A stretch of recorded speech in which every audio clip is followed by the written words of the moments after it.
É o jornalista Fernando Brito, do Tijolaço. Oi, Fernando, tudo bom? Tudo bem, Thalita. E acho que o que você chamou de fiasco na abertura é um sucesso para o Brasil, porque pelo menos, por várias razões que eu vou tentar analisar aqui, nós deixamos de perder, não é que nós ganhemos, porque nós já tínhamos essas áreas, nós deixamos de perder uma riqueza imensa.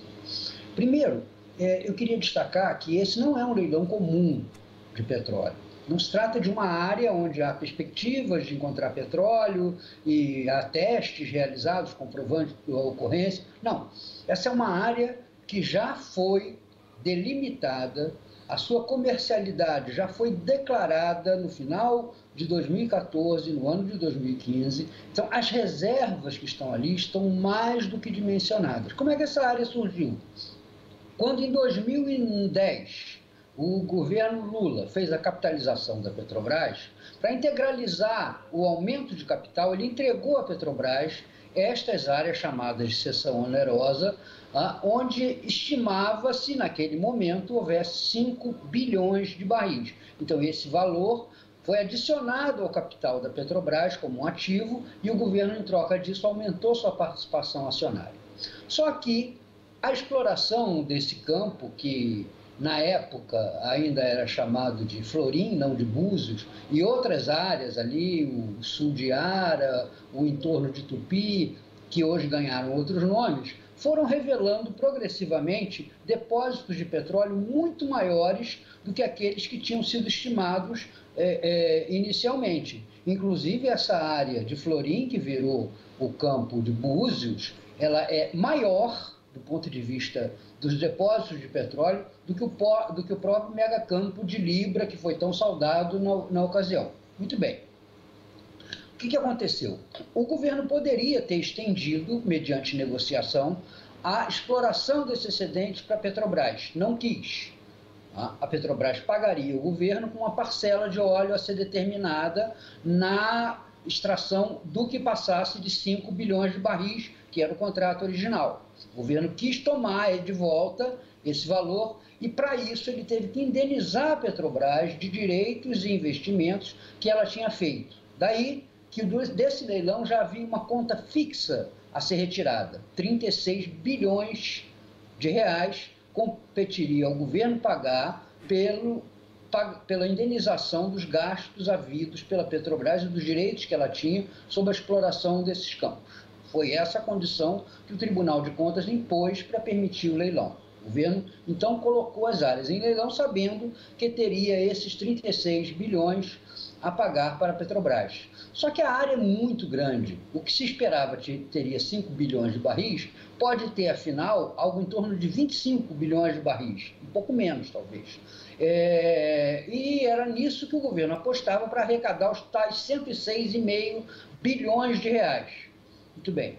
O Brasil, claro, depois que passou a ser um governo neoliberal, etc. e tal, seria uma vedete, um imã, atraindo com seu magnetismo neoliberal os capitais estrangeiros. E o que se viu foi justamente o contrário. Não houve atração de capital. Quem veio foram apenas 2 chinesas, assim mesmo com uma participação ínfima no campo de Búzios, que é bilhete premiado, que não tem risco nenhum. Eles vieram, vão aportar uma quantidade de dólares aí que não chega a 1,5 bilhão no pagamento desses bônus, que não é nada, e o resto fugiu. Fugiu por 3 questões, basicamente. A primeira é que o senhor Jair Bolsonaro, durante esses 10 meses de governo, desgastou ao extremo a nossa capacidade de ter credibilidade perante o mundo. O Brasil não é um país mais seguro para investir pela razão de que tem um governo que não desperta credibilidade no mercado internacional. Em segundo lugar, havia dificuldades no acerto entre quem viesse e a Petrobras pelos investimentos realizados nos campos. A Petrobras tinha investido muito e investiu muito bem, há vários poços já explorando petróleo naquela região, e isso teria que haver uma combinação com as empresas, isto é, além do dinheiro dos bônus de assinatura, que foi calculado lá em cima, e eu vou chegar nesse ponto depois, nós teríamos, para o investidor estrangeiro, a dificuldade de acerto com a Petrobras do ponto de vista contábil pelos investimentos. Terceiro motivo desse fracasso. O governo marcou o leilão e não teve a sensibilidade de ver que esta semana foi anunciada o IPO, a abertura de capital da Aramco. A Aramco é a estatal de petróleo da Arábia Saudita e é a segunda companhia mais lucrativa do mundo. Tem um lucro anual de 111 bilhões de dólares e estava colocando ações na venda. Ora, se eu sou investidor, isso é muito atraente para mim, porque ninguém duvida que na Arábia Saudita o petróleo seja quase, aliás, muito mais comum do que água, né? Então, isso favoreceu decisões de investimento, ou pelo menos precauções de investimento para investir na abertura de capital da Aramco e tornou menos atrativo o leilão de petróleo. Mas isso embute, apesar de ter sido uma boa notícia, não ter sido capturada pelas empresas estrangeiras a reserva de petróleo daquela região, isso embute um problema muito sério e que é danoso para o país. Você está vendo nesse quadro ali que tem um númerozinho, 23, alguma coisa, que é o excedente de petróleo. Como é que funciona esse regime de partilha?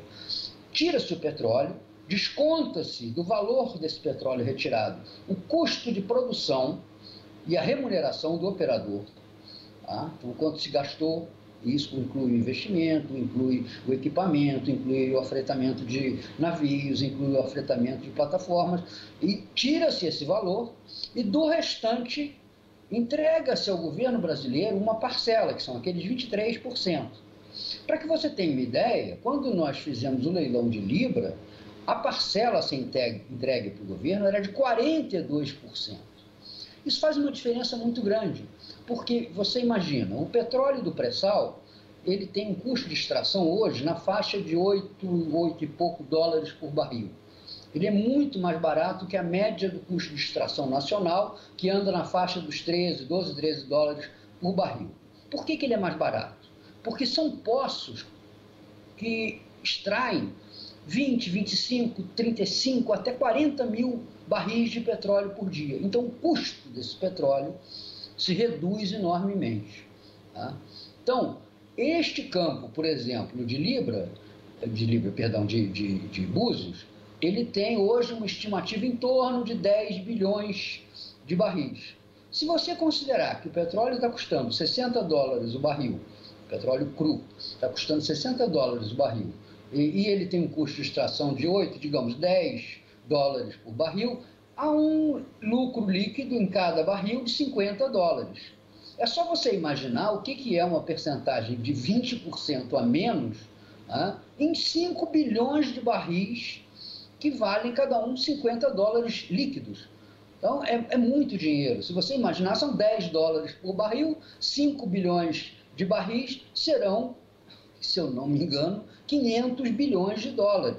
É isso o prejuízo que o país tem com estes valores de excedentes fixados tão baixos como o governo teve que fixar para tornar atraente a entrada de exploradores estrangeiros no Brasil. Só que esses exploradores externos, eles não têm planos de se reporem, de repor o seu investimento num prazo demorado. Eles querem chegar e ganhar dinheiro rápido, porque é assim que se ganha dinheiro no mundo hoje. Então, esse é o lado ruim da história. A longo prazo, o Brasil vai ganhar muito menos, porque o lucro vai corresponder à Petrobras, embora no lucro da Petrobras o governo brasileiro tenha uma participação na faixa de 50 e poucos por cento, mas 40 e poucos por cento vão para os acionistas privados da Petrobras em cima desse excedente em óleo. Fernando, agradeço pela aula que você deu para a gente agora sobre petróleo, sobre o que se trata, então, esse leilão realizado hoje. Agradeço demais. Ô, Thalita, sabe o que é? Eu não sou engenheiro, nem sou especialista, não. Só que esse petróleo é meu, é seu, é nosso. Então, a gente tem que entender, porque senão vão nos roubar mais do que já nos roubam. É um dever do jornalista brasileiro hoje entender isso, para não chegar numa entrevista coletiva ali depois e ficar saudando, porque são 70 bilhões de reais. Meu Deus, o dinheiro nesse negócio, nesse mundo do petróleo, 70 bilhões, e aliás vai ser usado para isso, para tapar a cárie do dente. Porque o valor que o governo arrecadou, os 70 bilhões, vão ser descontados os 36 bilhões da Petrobras, dos 34, 35 restantes vão ser divididos com 15% para os estados, 15% para os municípios, 3% para o estado do Rio de Janeiro, que se confronta com isso, e esse dinheiro vai para amortização de dívidas, vai para tapar o buraco da cárie das finanças brasileiras. Como numa casa, alguém pega o seu patrimônio e vende para cobrir a despesa do dia a dia. Então não tem nada de positivo nisso aí, é um desperdício de um recurso magnífico que a natureza nos deu e que seria, imagine só você, um baita do investimento que se poderia fazer em educação, em melhoria dos sistemas sanitários, em melhoria dos sistemas de saúde, porque 70 bilhões, aí nesse caso, é muito dinheiro. E no petróleo é nada.